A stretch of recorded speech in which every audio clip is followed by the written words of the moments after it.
이제 보궐선거 왜 우리는 졌는가 뭐 이런 주제를 갖고 객관적으로 민주당을 바라보는 차원에서 오늘도 방송 한번 준비해봤습니다. 자, 방송 시작하겠습니다. 보궐선거 패배의 원인을 찾는 바로 그런 방송입니다. 오늘 나오신 분들 소개해드릴게요. 자, 일단 우리 신입 패널 지원자신데 성함은 제가 이것도 일종의 경연이기 때문에 예전에 얼마 전에 JTBC 싱어게인 컨셉으로 번호만 호명해 드릴게요. 자, 10번 나오셨습니다.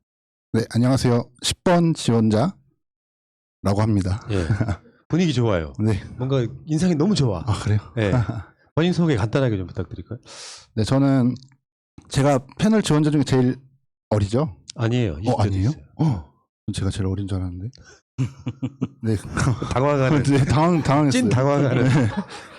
그래서 저는 젊은 층을 대표하는 패널이 좀 되고 싶어서 예. 지원했는데 저보다 어린 분이 계시다니까.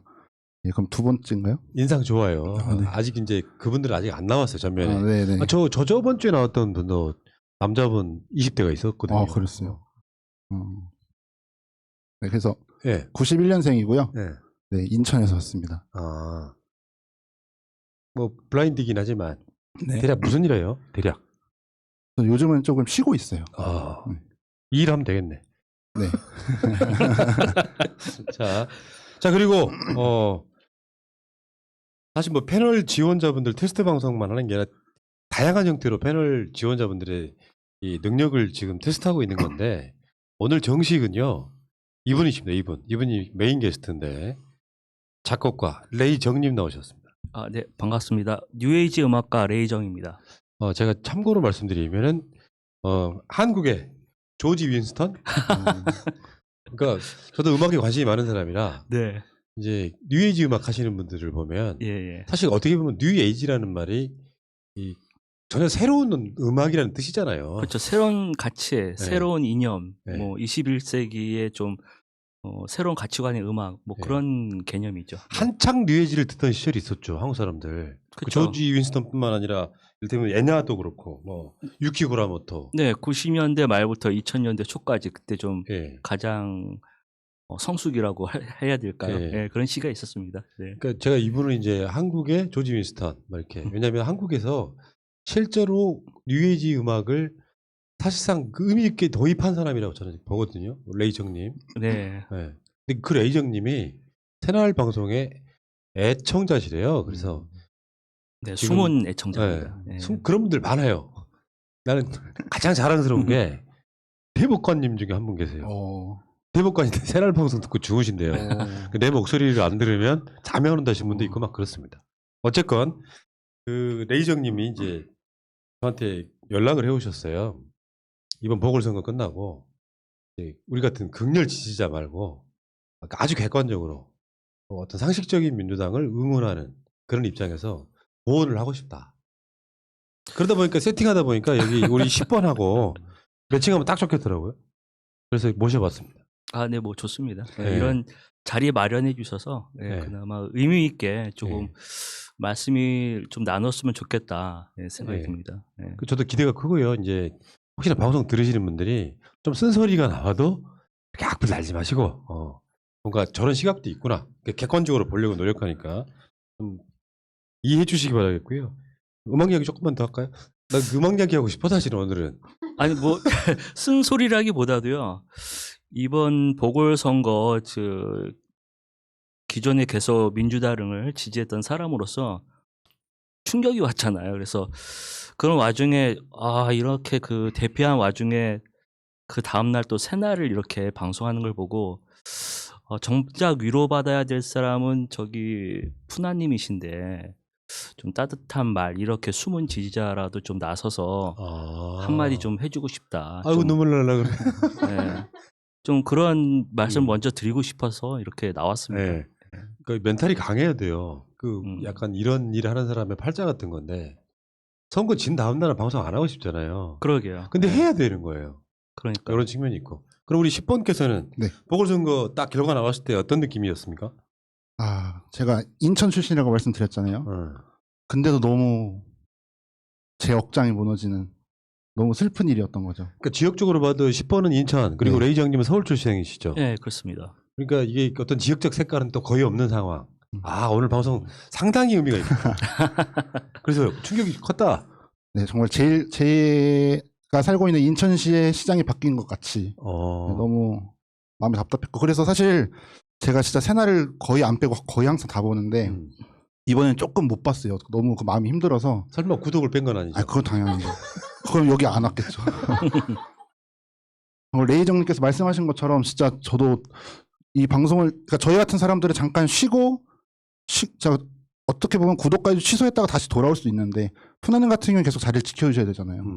그래서 저는 그것도 너무 감사하다는 마음이 들어가지고 네, 저도. 그쵸. 이제 그런 상황이 벌어지면 괜찮아요, 괜찮아. 더 잘하면 되지. 이렇게 하는 역할이 필요해요, 사실은.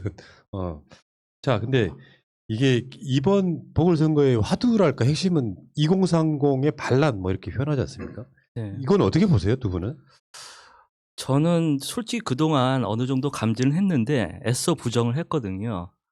뭐 아시겠지만은 2030이 그래도 뭐 공정을 외쳤고 사회 정의에 대해서 그동안 좀 쓴소리를 많이 하고 정부에 대해서도 그런 면에서 이렇게 날카롭게 지적을 많이 했는데 이렇게 지지율이 많이 역전된다고 해서 설마라는 생각 다들 하셨을 거예요. 뭐 다들 여기 식구들도 마찬가지고 설마 다 마찬가지였죠. 우리 지역 그쵸. 사람들은. 네, 설마 오세훈이나 그 박현준을 찍을까 저렇게 문제가 많은데 근데 이렇게 그 찍었다는 현상을 봤을 때는 이건 어느 정도 실체를 알고 인정을 해야 된다. 그거에 대한 뻗어린 반성이 있어야 된다. 근데 제가 볼 때는요. 소위 그 중도라는 사람들 있잖아요. 좀 제가 이해를 안 되는데 선거 막판에 가서 결정을 한다고 그런 사람들이 많다고 그러더라고요. 그런 중도층에. 그래서 뭐 저나 푸나님 같은 분들 여기 또 새로운 패널분 같은 경우에도 평소에 딱 가치관이 심어져 있잖아요. 뭐 지지자 같은 경우에는. 그래서 별로 이렇게 크게 안 바뀌는데 이 사람들은 왜 그럴까? 근데 제가 보니까 이 사람들 그 성향을 보면은 그 철저하게 실리주의자더라고요. 그래서 자기가 이번 선거에서 누굴 찍어야지 직접적인 이득이 되는지. 근데 그게 2030 세대도 그렇습니다. 예. 그러니까 2030 같은 경우에는 제가 제 아는 그런 일하는 그런 어쩌다 알게 된 젊은 친구하고 이렇게 얘기를 나눠 보면은 평소에 거기 이렇게 민주당 쪽에 대한 그 지지라든지 그런 성향이 많이 두드러져요. 그래서 뭐 나경원 같은 경우에도 뭐 저렇게 뭐 사학 비리라든지 입학 비리라든지 여러 가지 문제가 많은데 뭐 절대로 그러니까 지지할 수 없다 하면서 야 그러면은 이번 서울시장은 당연히 민주당 쪽 찍어야 되지 않겠니라고 물어보면은 거기 가서는 좀 이렇게 말을 닫더라고요. 근데 그걸 왜 그런지 이렇게 보니까 자기는 이렇게 그 실업자이고 무주택자이지만은 자기 부모님이 빌딩을 갖고 있어요. 그래가지고 어쨌든 그 빌딩을 하니까 거기서 이제 나름대로 용돈도 받고 또 내심 그러니까 나중에 그런 건물을 또 받아들이니까 얻을 수 있잖아요. 그래서 결국 부동산 문제다.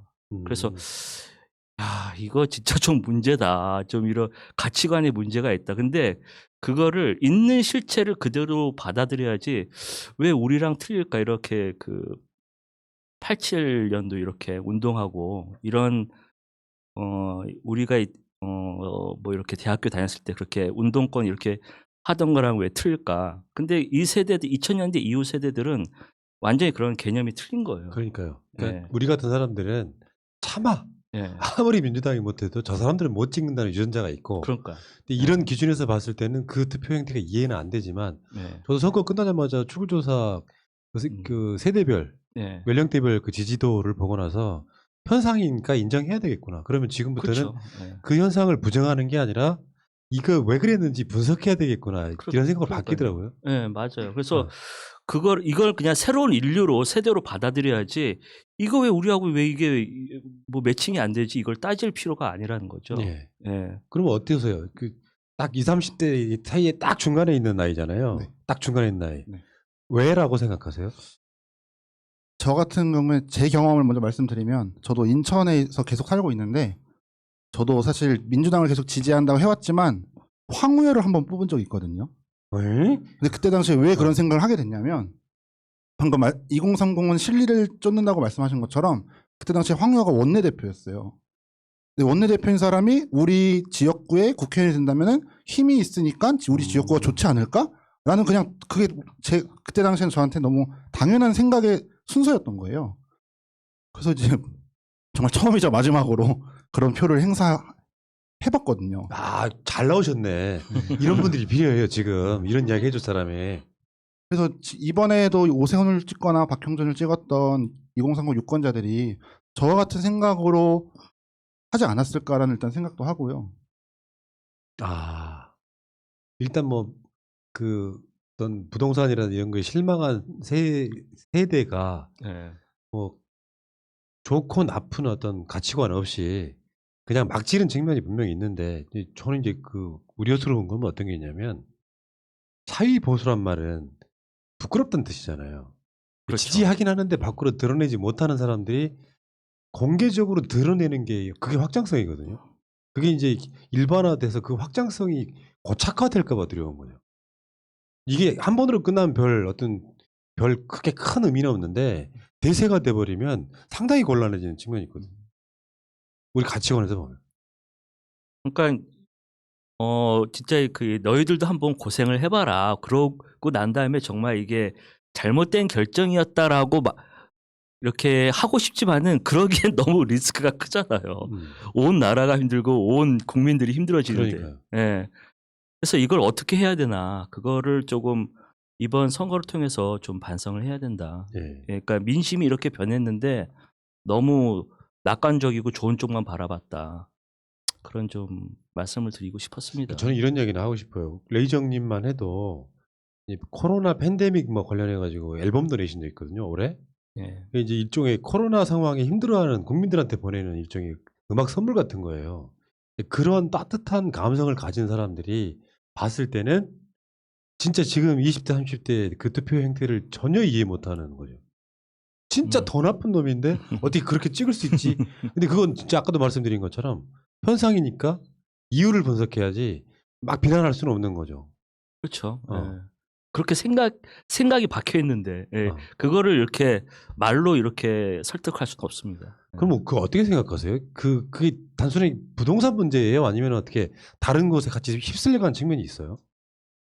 근데 솔직히 중도층 같은 경우에는 솔직히 제가 보니까 실리적인 면을 추구하는 사람들이기 때문에 조삼모사 같은 경우도 있어요. 그거에 좀 어리석은 경우인데 그런 면에서 조금 이미지라든지 분위기에 좀 약합니다. 그런 거를 조금 이번 선거에서 드러난 게 바로 언론이죠. 예. 언론에 또 이렇게 부추김에 또 그 바람에 훅 휩쓸려간 면도 있습니다. 네. 예. 그 이제 소위 그쪽 용어로 말하면 밴드웨건이라고 그래서 됐을 것 같은 사람들한테 더 쏠리게 만드는. 남들도 찍으니까 여론조사상으로 내가 찍는 게 뭐 대단히 도덕적으로 잘못된 일이 아니라고 생각해버려서 가는 거. 예. 근데 저는 이제 그런 분석도 타당한데 한편으로 보면은 개혁적 중도는 투표장에 안 나왔다고 봐요. 어차피 질 거니까. 개혁적 중도는. 그것도 언론의 힘이 있었죠. 예. 예. 그러니까 잠재적 보수 유권자들은 다 쏟아져 나온 상태에서 우리 쪽 진영과 개혁적 중도들이 투표를 안 했을 때 벌어지는 저는 표차가 났다고 보거든요. 그래서 이번 선거를 보고 다음 대선도 정말 뭐 하다가 진짜 저쪽으로 그럴 수 넘어가면은 있죠. 이거 정말 끔찍해지는 거죠. 그러면은 푸나님 같은 경우에는 차마 입으로 말하기 힘들겠지만은 그 문재인 대통령도 다시 감옥을 갈 수 있다는 그런 정말 절박한 심정으로 지켜야죠. 그러니까 예, 그래서 이렇게 그냥 한 번이라도 말씀을 드리고 싶었다. 알겠습니다. 2030. 네. 그러면은 주위에 그 서울에 있는 친구들이 네. 오세훈 찍은 친구가 있어요? 알고 있기에. 네, 뭐 건너서도 들었고 많이 있죠. 근데 그 친구의 원래 태생적인 게 부자예요? 아니면 그냥 분위기 따라 휩쓸렸다고 생각하세요? 분위기에 따라 휩쓸린 게 많죠. 그걸 뭐라고 해야 되나요? 보복 투표라고 해야 되나? 그 사실은 민주당한테 기대가 컸는데 민주당이 뭔가 이렇게 뭐 시원하게 안 해주니까 그냥 엿먹으라 하고 하는 그런 게 보복 투표거든요. 엿먹으러 하는 표현은 조금 그렇고요.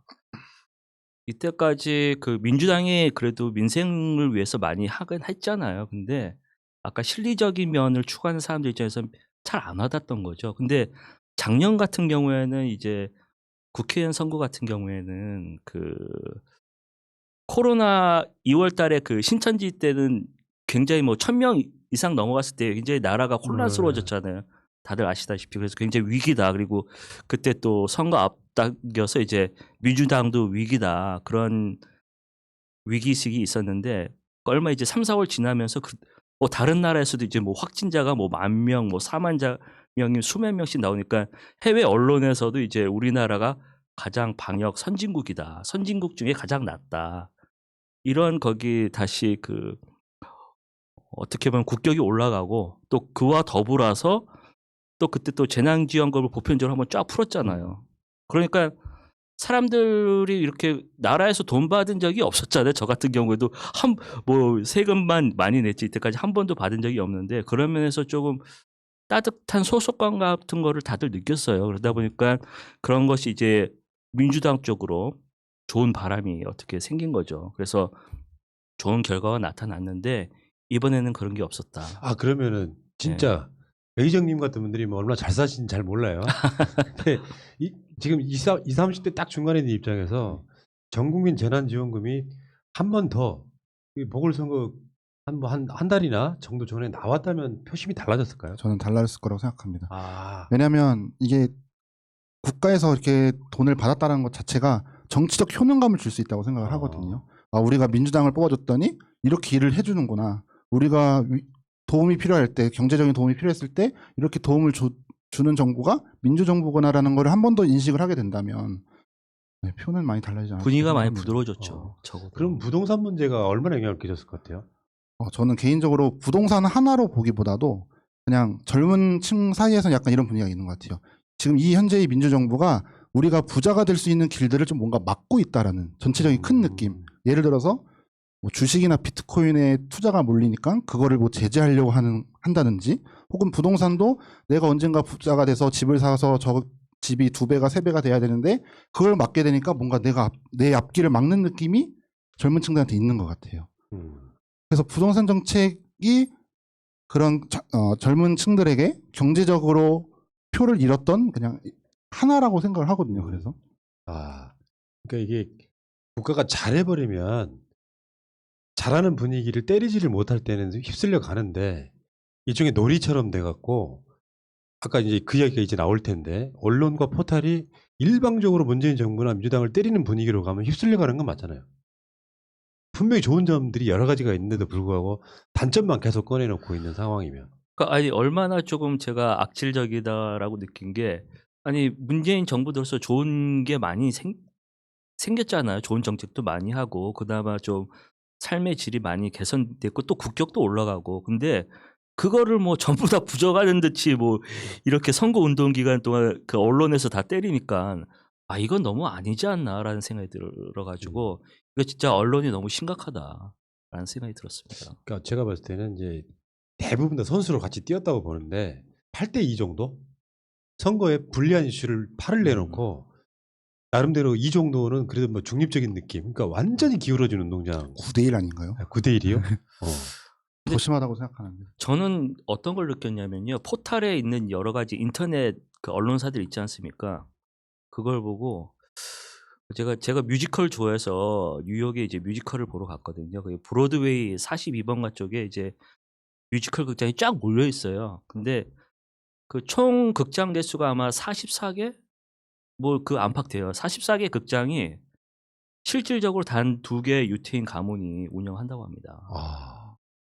그러니까 그 2개의 유태인 가문이 전체 극장을 이제 운영하면서 어떤 거는 좀 이렇게 그 독립적인 거, 어떤 거는 좀 이게 그 버라이어티한 거, 이걸 다 이제 시장을 이렇게 운영하는 거죠. 근데 지금 한국 언론도 똑같다.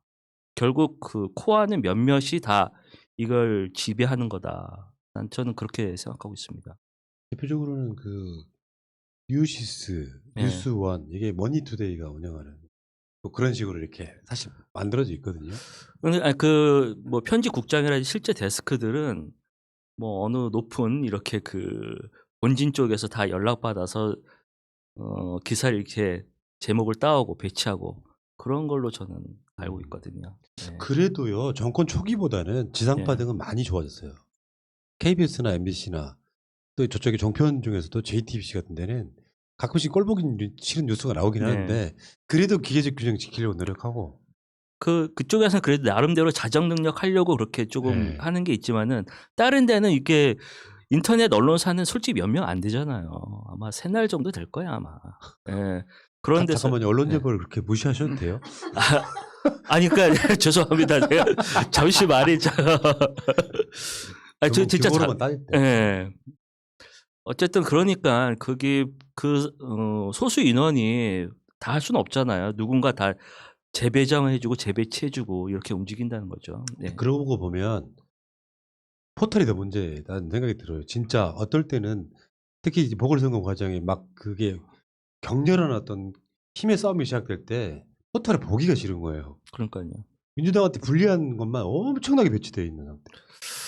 이거 해결하지 않으면 다음 대선이 힘들지 않을까 생각이 들어요. 정말로. 그러니까 이게 뉴스를 통해서 누구의 생각을 바꿔내는 것보다 나한테 불리한 이슈가 너무 많이 나오잖아요. 그러면 관심을 끊어버리는 게 문제예요.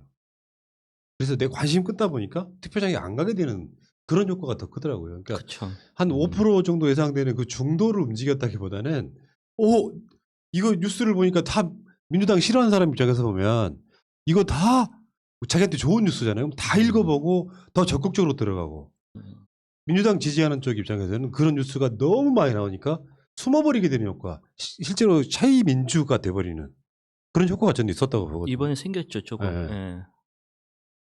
근데 제가 볼 때는 이 민주당 지지층이 이제 30% 중도가 거기서 이제 3, 40 그게 커졌다 작아졌다 이 차이라고 봐요, 평소에도. 근데 이번엔 좀 이게 역효과로 그게 나타난 거죠. 그럼 예. 10번은 뉴스를 접할 때 주로 어떤 걸 접해요? 채널 빼고. 사실 포털이죠. 뉴스를 제일 많이 네. 접하는 건. 왜냐면 뭐 하나 검색하려 해도 포털은 키게 되니까요.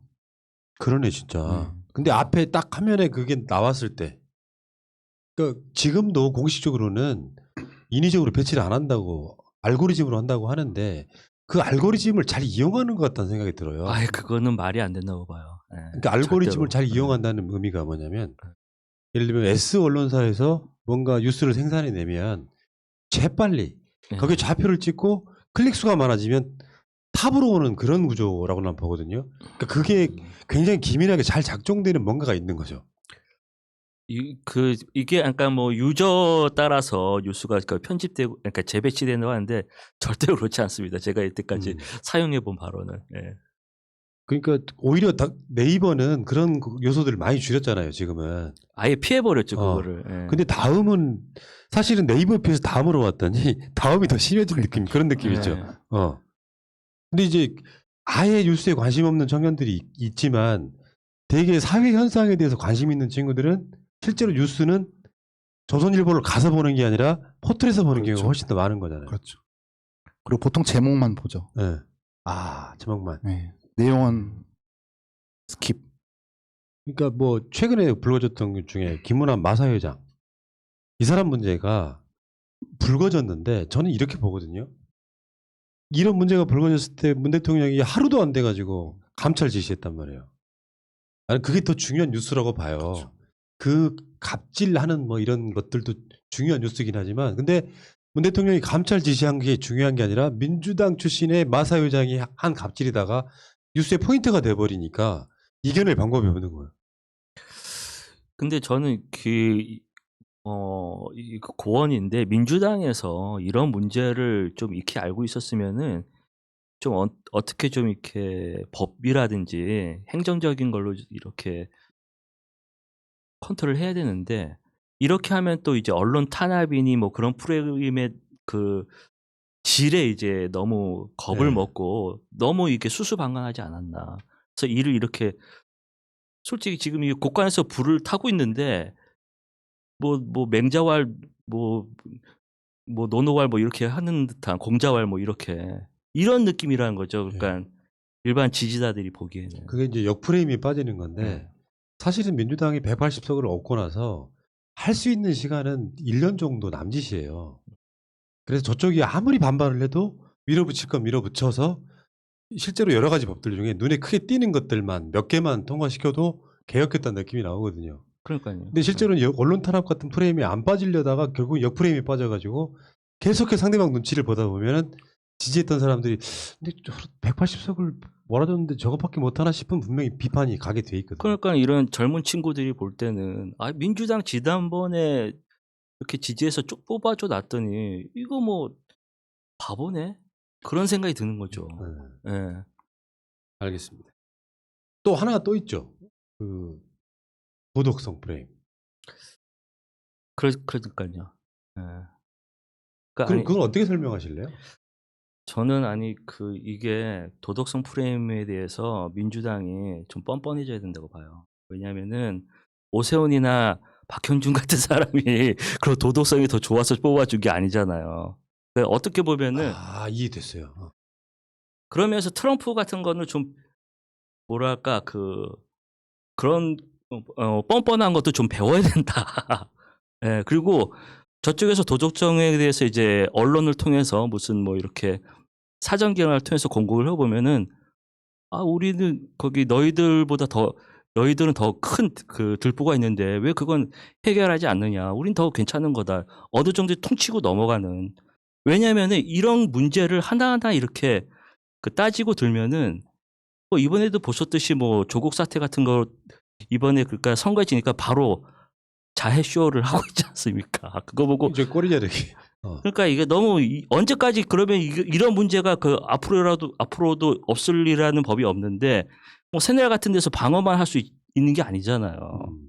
진짜 그 사람이 어느 정도 능력이 있고 실력이 있는 사람이면은 뭐 이렇게 사기꾼이라든지 이런 정말 사람으로서 이렇게 그 범법 행위가 아닌 이상은 그 자체로 어느 정도 인정을 해줘야 된다. 그러니까 예. 이런 거예요. 박원순 시장님 돌아가신 문제는 사실이 확정되지 않은 사회가 강제로 만들어 놓은 프레임이고 설사 그게 사실이라고 해도 오세훈이나 박형준의 범죄에 비하면 사실 미미한 수준인 거거든요. 근데 민주당 출신의 지자체장인 박원순 시장에 대해서는 계속 도덕적 비난이 가해지는데 한마디도 변명하지 않아요. 그러니까요. 아니 그 박원순 시장님 생각하면 진짜 그 마음이 무거워지는데 전 좀 박원순 시장이 너무 결벽했던 마음속에 결벽증이 있었던 게 아닌가. 왜냐하면 좀 평소에 좀 이상하다고 생각했던 게 어떤 일이 있었냐면은 예전에 그 대선 출마하셨잖아요. 그래서 후보 경쟁하는데 포기했죠. 갑자기 그 이동영 거기 팟캐스트 하고 나서 한참 선거운동 중에 갑자기 표기해가지고 다들 놀랬잖아요. 아니 그래도 끝까지 완주하는 게 다들 어느 정도 뭐 지더라도 의미가 있고 다음 선거를 위해서. 그러니까 포석이잖아요. 근데 너무 좀 쉽게 포기한다. 좀 이상하다고 생각했고 또 뭐랄까 이번에도 그러니까 어떻게 보면 가장 그 유력한 대선 후보 중에 아닌 한 명이셨는데 이런 어떻게 보면 추문에 휩싸인 게 본인 스스로는 그걸 감당하지 못했던 게 아닌가. 어쨌든 이런 게 그 자기의 삶에 있어서 이렇게 자꾸 지저분하게 엮여 들어가는 게 그런 거에 대해서 감당하기 싫고 또 사람을 너무 쉽게 믿고 그런 게 복합적으로 작용했던 게 아닌가라는 아쉬움이 있어요. 끝나고 보니까 어떻게 보면 좋은 분이었지만 나약한 측면도 있었던 거예요. 그러니까요. 견디고 이겨내야 되는데 그러니까요. 10번이 보시기에는 박원순 시장은 어떤 이게 표심에 영향을 끼쳤다고 생각하세요? 저는 일단 개인적으로 민주당이 너무 도덕성과 미투 프레임에 스스로 갇혔다라는 생각을 하고 있는데요. 스스로 갇혔다. 네. 그러니까 너무 대응을 안 했잖아요. 그리고 어쨌든 180석이라는 큰 여당이니까 더 조심할 수밖에 없긴 하지만 근데 저 같은 경우에는 사실 젊은 남자들이 지금 대한민국의 핫한 페미니스트들을 많이 혐오하는 상황이란 말이죠. 그 상황에서 박원순 시장 같은 건이 나왔고 그리고 그 김재련 변호사는 아예 대놓고 페미니스트 패션을 하고 등장했잖아요. 그렇게까지 노골적으로 등장해서 증거 없이 계속해서 프레임으로 언론 플레이로 계속 싸움을 거는데 그거에 대해서 당신들이 정말 증거를 잘 가지고 와서 우리에게 보여준다면 우리가 사과를 하겠다. 근데 이런 식의 언론 플레이는 모든 남자들을 성범죄자로 만들 수 있는 위험한 것이다라고 발언을 해줬다면 저는 그 젊은 남자들의 표도 저는 사를 수 있다고 생각하거든요. 이제 이 이야기를 들으니까 진짜 이해가 되네요. 아니 그 마찬가지고 제가 아까 말한 그 부모님이 건물 가지고 있다는 그 친구도 이런 박원순 시장에 대해서 너무 안타깝게 생각하더라고요. 이거는 조금 너무 심하지 않나. 예, 이런 어떻게 보면 그 논란의 여지가 많은 건데 그렇게 뭐 명확하게 그 뭐 이렇게 사고라고 사건이라고 할 수 없는 건데 그런 거에서 해서 많은 그 너무 공감대가 있어요. 그러니까 선거 과정에서 우상호 예비 후보가 박원순 시장이 잘한 점도 많다라고 한마디 했다가 집중 공격 받는 걸 보면서 실제로 지금 민주당 정치인 중에 박원순 시장에 대해서 어떤 이런 정말로 미투가 맞는 건지라든지 그런 식의 이야기를 한 정치인이 사실상 없죠. 그건 못 건드렸죠. 아니 난 솔직히 좀 이해가 안 되는 게 이런 거를 박원순 시장이 과보다 공이 훨씬 많은 분이신데 이번 선거를 통해서 모든 걸 다 부정한 듯이 이렇게 하는 걸 보면은 이래가지고는 누가 그 민주당을 위해서 누가 헌신할 것인가 조국 사태를 보면서 아 그럼 남성 표심들은 그 사건에 영향을 미친 게 반대로 미쳤다는 거잖아요. 네, 저는 미쳤다고 봅니다. 박원순을 보호하지 않는 정당의 실망한 표도 있다는 거죠. 사실 보호했다면 그런 페미니스트들에게 잠재적 성범죄라고 낙인을 받고 있는 젊은 남성층의 표심을 살 수 있었을 것 같아요. 황후에 찍은 적이 있는 분이기 때문에 믿음이 갑니다. 이거는 굉장히 중요한 저는 깨달음 중에 하나가 됐어요. 아 그렇구나. 그런 측면도 있구나.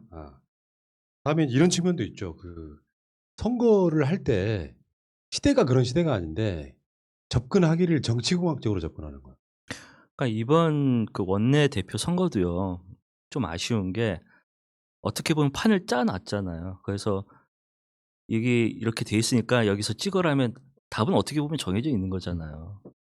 그래서 저는 민주당 같은 경우에는 뭐 이번에 뭐 사후 약 처방 같은 말일 수 있지만 앞으로 그래도 참고하라고. 어쨌든 그 박원순 시장 돌아가셔서 생긴 보궐선거이기 때문에 다시 후보를 내는 게 어쨌든 말 바꾸기는 맞으니까 그거는.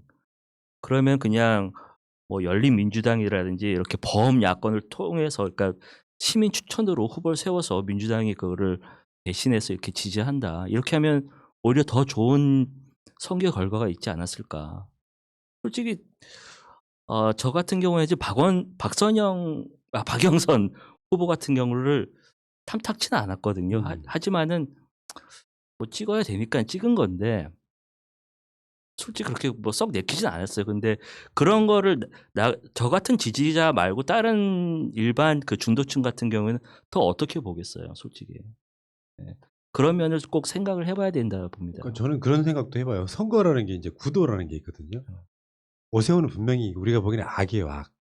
그러면 오세훈보다 훨씬 더 도덕적인 후보의 선악 구도가 만들어지면 그 여론조사 차이를 좁힐 수 있어요. 지지층이 결집하기 때문에.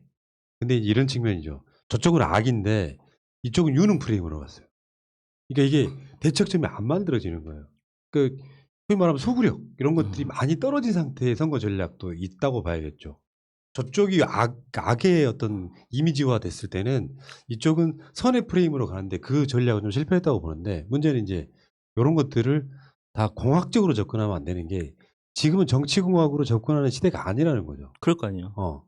아니 그 박영선 후보가 이번에 그 내부적으로 후보로 추대된 게 그러니까 어쨌든 그러니까 성 문제 때문에 그나마 여성으로 내는 게 민주당에 덜 비난을 받을 거다. 그리고 그나마 여성 후보 중에 인지도 있고 또 장관으로서 어느 정도 좀 성과가 있는 분이 박영선 후보다.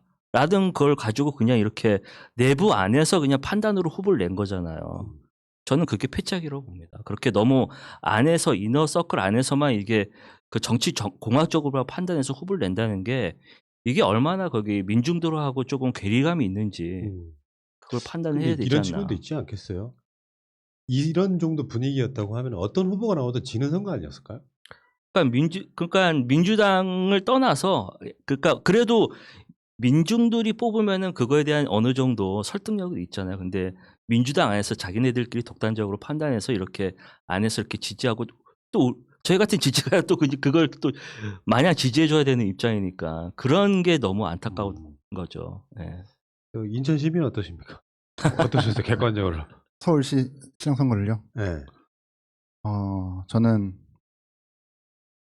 일부러 민주당에서도 여성 후보를 낸 거잖아요. 또 미투 프레임에 갇히지 않기 위해서. 근데 꼭 그런 건 아닌 게 박영선 후보는 서울시장 도전이 이번이 처음이 아니잖아요. 그쵸. 그러니까 예. 나름대로 서울시장에 가장 많이 준비된 사람이기도 했어요. 그 10여 년 전에 박원순 시장과의 경선도 있었고, 그쵸. 지난 지방선거 때 경선도 있었고, 이런 측면도 있죠.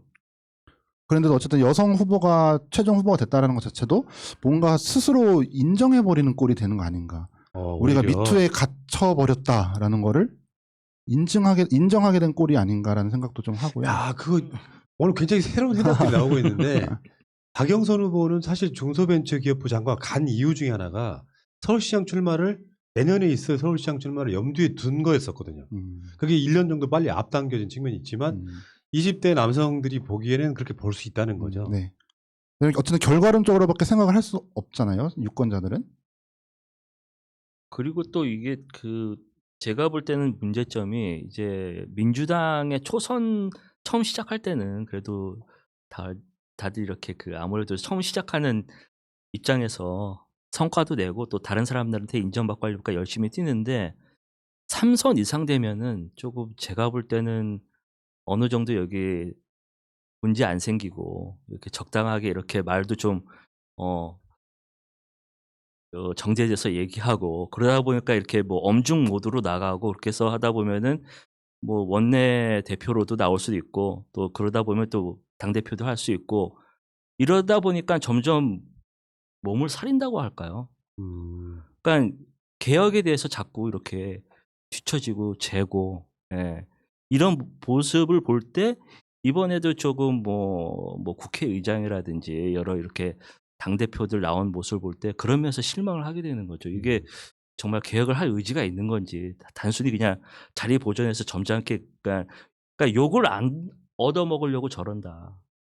저는 그런 느낌밖에 못 들었거든요. 이해했습니다. 자, 이런 주장을 하셨어요. 친구는 가까이, 적은 더 가까이. 이게 무슨 뜻입니까? 이거 여기 민주당 지지 유튜버들을 뭐 다른 데도 다 보면 이번에 안철수하고 이렇게 오세훈하고 단일화하는 거를 이제 희화화해서 많이들 이렇게 얘기를 하더라고요. 어떻게 보면 또 도장 깨기다 뭐 이런 분위기 있었잖아요. 근데 안철수 입장에서는 어떻게 보면 대통령을 하고 싶어하는 분인데 어쨌든 보수의 이제 국민의힘 같은 거대 야당을 이제 흡수하게 되면은 그걸로 이제 마지막 끝판왕이 되는 거잖아요. 그래서 너무 안일하게 너무 좋은 쪽으로만 이게 해석을 하는 게 아닌가. 그리고 왜 또 말씀드리냐면은 또 상대방 진영에서도 이런 새날이라든지 몇몇 유명 프로그램을 많이 모니터하는 걸로 알고 있어요. 근데 저렇게 너무 쉽게 생각하고 있구나. 너무 저렇게 자기 편한 대로 해석하고 있구나. 그런 게 제가 보기에도 좀 보이더라고요. 그래서 이런 면에서 거기 볼 때는 안철수 같은 경우에는 이번에 양보를 해서 뭐 시장 선거엔 실패했지만은 내가 볼 때는 그래도 얻은 게 많다고 보거든요. 왜냐면은 그분 같은 경우에는 어쨌든 보수층 입장에서는 그래도 이번 선거 굉장히 희생을 했다. 나름대로 조금 열심히 노력한 게 보인다 해서 어느 정도 마음을 얻어갔다고 저는 보입니다. 그래서 다음 대선에 행보를 할 때는 좀 더 어느 정도 그래도 조금 일반 보수층한테 힘을 얻을 수 있는 디딤돌은 자락은 마련해 주지 않았나. 그런 면을 너무 뭐랄까 안일하게 봐서는 안 된다라는 거죠. 하긴 네. 안철수를 우리는 이제 조롱하는 거에 좀 열중했던 게 솔직히 말하면 너무 초딩 같으니까 그러니까요. 우리들 수준에서 보면 우리 방송 보시는 분들 지지하시는 분들 수준에서 보면 안철수는 정치적 수준이 되게 낮은 사람이에요. 그러다 보니까 조롱하는 데는 대상으로 참 좋아요. 근데 실제로 안철수에게도 선동되는 세력이 있다는 거잖아. 그러니까요. 그거를 아니까 저는 제가 볼 때는 이게 아무리 상대방이 하수고 조금 이렇게 우스워 보여도 어쨌든 이렇게 싸움으로 만날 때는 이제 그 진지해져야 된다라는 거죠. 절대로 허투루 보다가 방심하다가 이런 사단이 나지 않습니까? 네. 좋은 말씀이세요. 네. 안철수 어떻게 생각하세요? 저는 사실 그 안철수가 처음에 문 대통령과 경선에서 양보하고 넘어갔었을 때 당시에 네.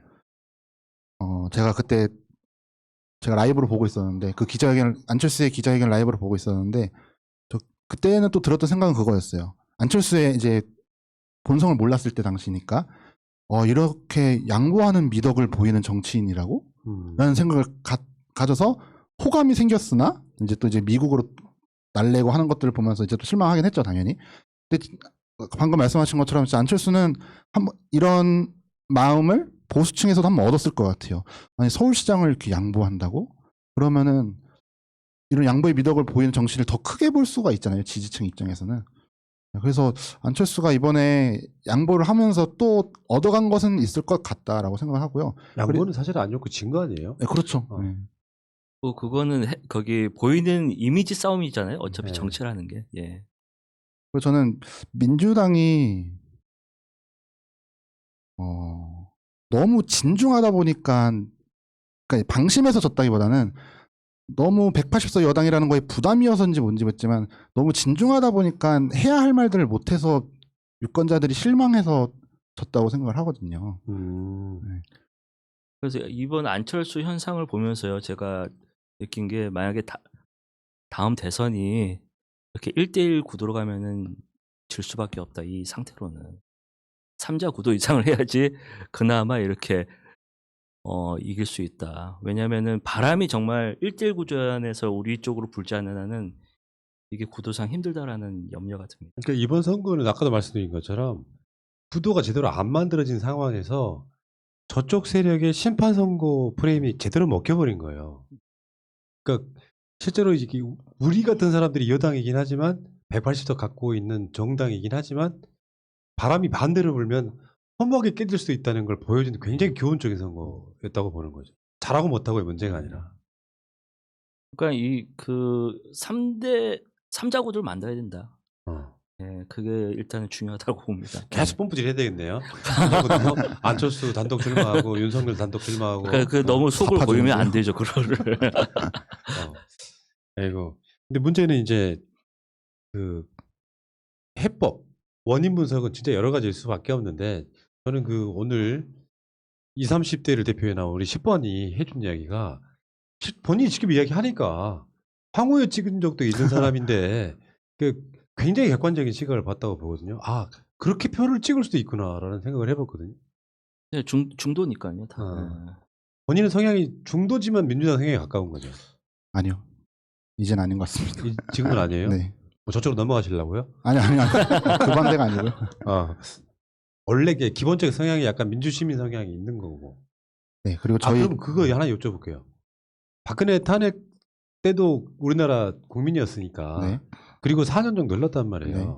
그러면 생각했던 것보다 나라가 많이 안 바뀌었다고 느끼는 거예요. 많이 바뀌었죠. 근데 친구들은 왜 그게 실망하는 거예요?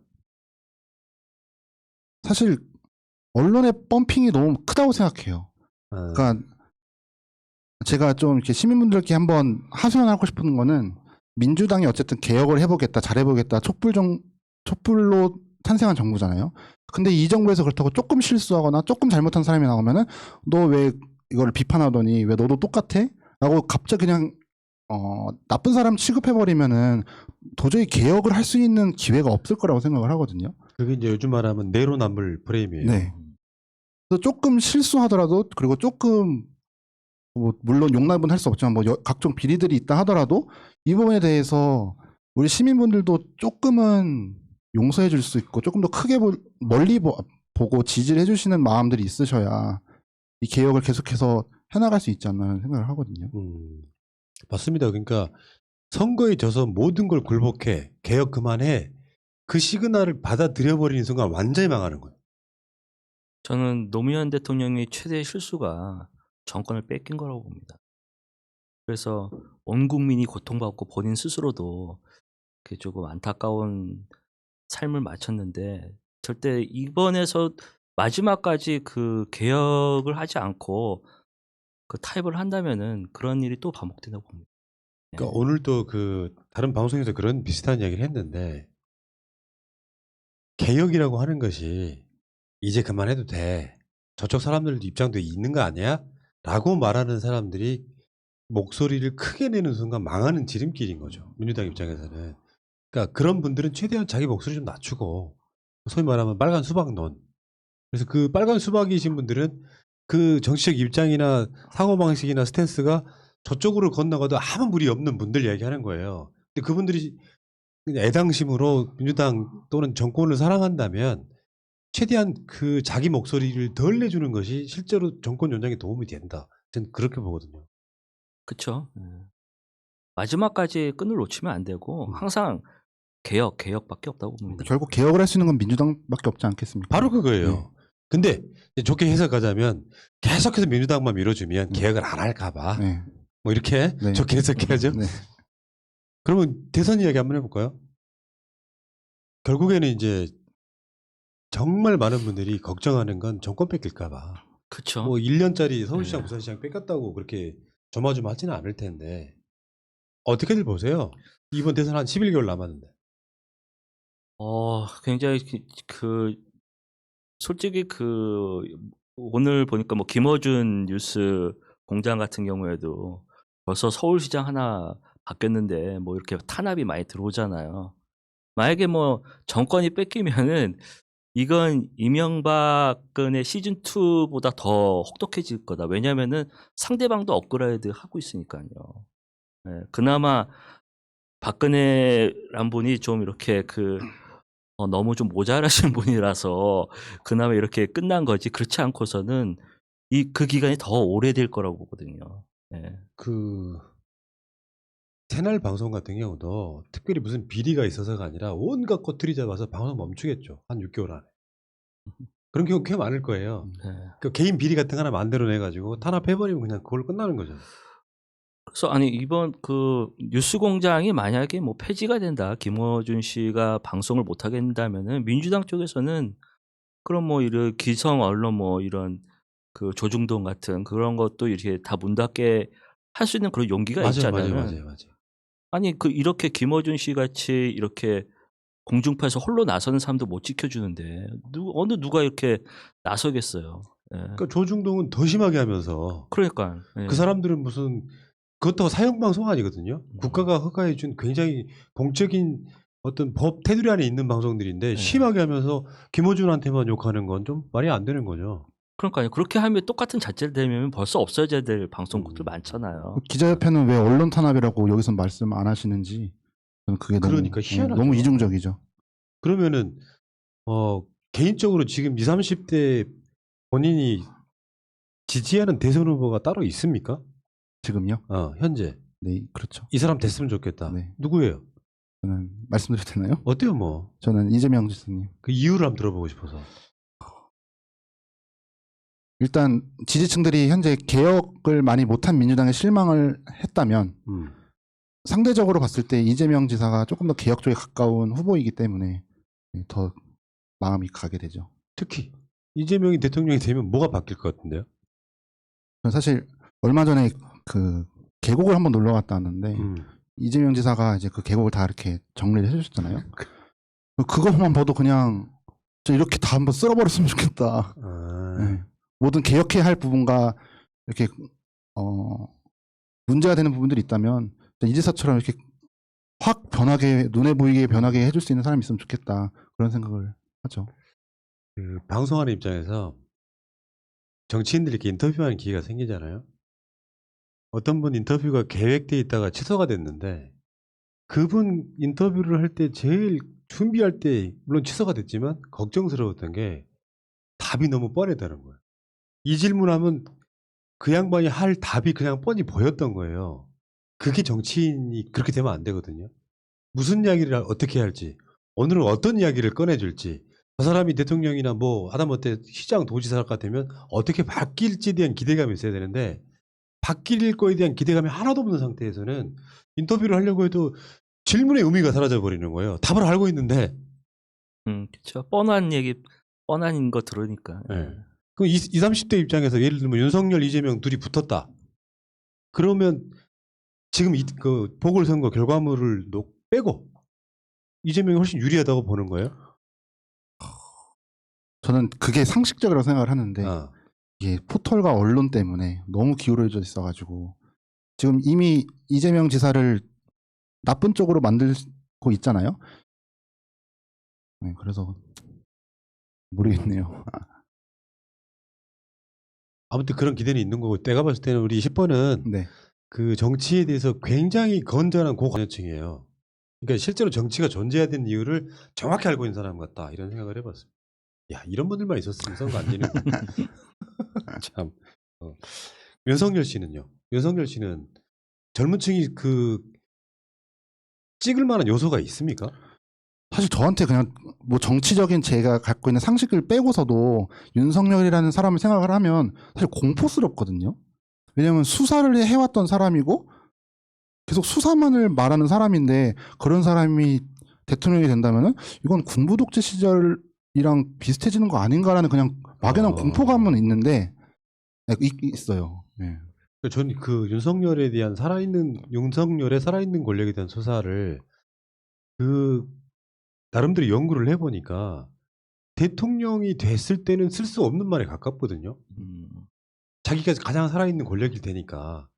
그러면 결론적으로 윤석열을 까는 가장 좋은 방법은 확실히 약한 고리는 장모라고 봐요. 윤석열이 장모 등에 관대한 것들이 대한민국 사회가 가장 분노하는 지점이거든요. 저는 그런 면에서 아까 정치공학적인 거에 대해서 말씀을 하셨는데 지난번에 그 윤석열을 탄핵을 했어야 된다라고 봐요. 근데 그 탄핵 반대론자들은 그렇게 하면 이것 때문에 전국이 계속 시끄러워질 거고 결국 나중에 이런 무슨 보궐선거라든지 악영향을 줄 거다. 왜 자꾸 그런 식으로 이렇게 맞아요. 엎드려서 생각하는지 문제가 있으면은 바로 책임지고 그거에 대해서 정지하는 게 그게 올바른 사회 아닌가요? 근데 좋은 말씀이에요. 근데 그거를 자꾸 이렇게 그냥 놔두고 자꾸 재고 자꾸 소극적으로 다가가고 약간 되는 게 하나도 없잖아요. 그게 패착이었다. 우리도 그런 방송 한번 한 적 있잖아요. 윤석열 탄핵에 역풍은 오지 않는다. 그 민영비 의원 네. 모셔다가 그 방송을 한번 제작한 적이 있었는데 대한민국 사회가 웃긴 게 막 지지고 볶고 해도 뭔가 통과되거나 이루어지고 나면 사실 그걸로 조용해져요. 근데 문제는 자기 지지층도 만족시키지 못하고 그 시끄러운 요소는 그대로 안고 가면서 결론적으로 윤석열 자체가 할 수 있는 행동의 반경을 너무 넓혀놨기 때문에 약간 더 짜증나는 것도 있는 거잖아요. 그러니까 윤 전 총장 같은 경우는 자기 하고 싶은 대로 다 하면서 그거를 그대로 수수방관하면서 그거에 대해서 잘못된 점을 왜 못 정지하느냐. 이게 180석 갖고 있는 정당의 모습인가. 그런 회의감이 많이 드는 거죠. 네. 바둑둘 때 복귀하는 것처럼 복귀해 보면 그때 그렇게 했어야지 하는 것들이 나오네요, 몇 가지가. 저는 진짜 민주당이 180석일 때 언론 개혁을 하지 못하면 정말 나라가 어느 방향으로 흘러갈지 정말 갈피를 못 잡을 거라 생각을 하거든요. 왜 민주당한테는 내로남불 하면서 윤석열 장모권 같은 경우는 왜 내로남불 프레임을 씌우지 않고 그리고 심지어 어제는 윤석열 돌잔치 사진을 올리는 기사까지 쓰더라고요. 그럼 그걸 보면서 도대체 이렇게 이중적인 잣대를 대는 걸 보면 어떻게 이렇게 대놓고 되나 참 그런 실망감이 너무 큽니다. 누가 윤석열 돌잔치 사진을 보냈길래 내가 한마디 했어요. 아기들은 다 귀엽죠. 윤석열도 그런 시절이 있었고. 네. 참. 아이고. 아무튼 방송은 이제 거의 마쳐야 될 시간이 된 것 같은데 희망적인 이야기 한 번씩 해줘봐요. 희망적인 이야기, 부정만 할 게 아니라 일종의 희망회로 한번 돌려볼까요? 희망회로. 저는 비관적인 걸 좋아하지 않아요. 비관적이면 내 행동이 움츠려들거든요. 가능성이 나는 1%라도 있다면 저는 희망 회로를 돌릴 거예요. 저는 오세훈 지금 서울시장이 계속해서 포퓰리즘적인 발언만 하고 있잖아요. 뭐 이거 할 건데 저거 할 건데 저거 할 건데 만약에 안 되면 민주당 탓이야라고 하려고 이미 지금 프레임을 짜고 있는데 이걸 저희가 또 역이용해야 된다고 생각을 해요. 그러니까 저희가 180석을 이겼던 이유도 그때도 언론은 사실 똑같았단 말이죠. 민주당만 까고 민주당만 잘못됐고 국짐은 별로 안 까고. 근데 지금도 마찬가지인데 그럼 왜 졌느냐?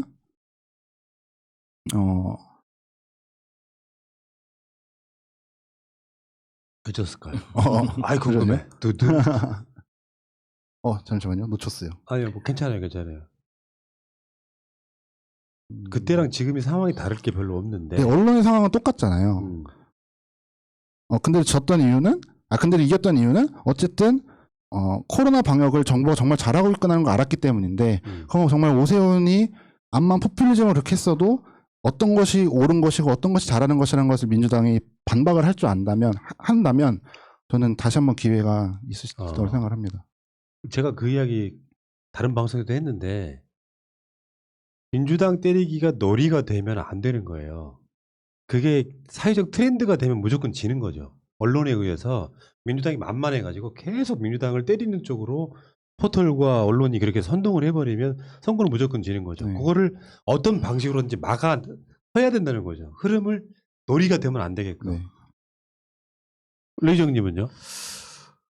너무 뻔한 대답을 하면은 또 욕을 먹을 것 같아서 좀 두려운데 그래도 말씀을 드리자면은 이명박근혜 때 그나마 우리가 정권을 이렇게 다시 민주 쪽으로 되찾아온 것이 절실함이라고 보거든요. 그래서 다시 절실함을 찾아야 될 때다. 마냥 이렇게 180석이 아직도 있다고 만약 이렇게 손을 놓으면 안 된다. 절실함이 있으면 저는 이길 수 있다고 봅니다. 충분히. 네. 절실함이라는 게 어떻게 보면 저는 초심이라고 생각해요. 그렇죠. 비슷한 말이라고 네. 생각해요. 이게 하도 국민들이 이래도 민주당 찍고 지방선거도 이기고 총선도 이기고 막 이런 분위기다 보니까 사실 그 절실함이 많이 없어진 건 결과를 떠나서 사실일 거예요. 심리가 그렇잖아요. 조금만 더 아니랬죠, 뽑아주는데 네. 그러니까 결론적으로 이 분석은 그렇게 할 수밖에 없어요. 민주당이 앞으로 더 잘하라고 일종의 따끔한 쓴 약을 줬다 이렇게 생각을 하고 더 잘해내면 되는 거 아니겠습니까? 근데 이제 아까 말한 것처럼 불안 요소들이 있는 거죠. 언론이 계속 저지랄 할 거고 그런 상황에서 대선까지 치면 어떡하지? 지도부가 너무 안일하게 계속 이렇게 수수방관하고 있으면은 네. 정말 바람이라는 기적이 불지 않으면 힘들어진다라는 거죠. 아까 말한 정치공학이 바로 그런 거거든요. 그러니까 우리가 여당이기 때문에 뭔가 이렇게 품을 넓게 해가지고 야당 이야기 좀 들어주고 하자는 게 사실은 정치공학인데 그거 하지 말라는 거거든요. 그러니까요. 개혁할 때는 무조건 해라는 거거든요. 다시 다른 거 필요 없어요. 국민들 51%만 지지하면 돼요. 그러면 수십 년 정권 연장할 수 있거든요. 근데 저쪽 표를 가져오려다가 소위 말하면 집토끼를 다 놓치는 그런 상태가 되기도 하죠. 알겠습니다. 자, 객관적으로 보면 민주당 오늘 굉장히 좋은 방송이었어요. 내용이 뻔한 내용이 아니라 꽤 들을 만한 방송이었죠. 그렇게 느끼시는 분들은 좋아요 눌러주시고요. 구독 좀 눌러주시고. 자, 여러분들 시간 되시면요, 그 레이정님의 음악도 한번 검색해보면 유튜브 같은 데 가면 있어요. 한번 들어보시기 바라겠습니다. 추천해주고 싶은 본인의 음악 하나만. 뭐 이번에 나왔던 앨범. 그 뉴 노멀 라이프 그 미니 앨범인데요. 네. 네, 여기 새날 구독자들도 많이 한번 들어보시고 네, 좋으면 좋아요라고 한번 네. 눌러주세요. 레이정 검색하시고요. 뉴 노멀 라이프 이렇게. 네. 저도 한번 이 방송 끝나자마자 한번 들어보도록 하겠습니다. 힐링하고 싶어. 미치겠어 진짜. 저는 이 방송하면서 한 평균 수명이 한 10년은 좀 짧아진 것 같다는 생각이 드는 게 이 정신적 스트레스가 부침이 너무 심해. 그러니까요. 근데 이제 레이정님은 이해를 하실지 모르겠는데요. 내가 감성에 안 빠지기 위해서 음악을 안 들은 지가 꽤 됐어요. 방송 준비를 하다가 어쩌다 보니까 유튜브에 내가 좋아하는 음악이 하나 딱 걸려서 그걸 듣잖아요. 한 3, 4분 듣잖아요. 정치 투쟁을 못 하겠는 거예요. 옛날 생각도 나고 막 첫사랑도 생각나고 막 20, 30년 전도 생각나고 군대 있을 때 생각나고 막 그렇더라고요. 그러니까 누구를 미워를 못 하겠는 거야. 그래서 음악을 아예 안 들었거든요. 음악에 안 빠지려고, 감성적이 안 되려고, 투사가 되려고. 진짜 매일 방송하는 게 정말 쉽지 않은데 네. 그나마 이제 대선이 얼마 남지 않았으니까 다음 대선 이기시면은 그래도 좀 한 1년 정도 쉬시고. 이놈의 팔자. 아, 실제로요. 문 대통령이 대통령 되고 나서 정권 교체하고 한 1년 있다가 방송 쉬려고 그랬거든요. 근데 끝없이 가짜 뉴스 쏟아내고 발목 잡기 하니까 또 온 거예요, 여기까지. 그러니까요. 그놈의 팔자가 그런 거죠. 네. 자, 알겠습니다.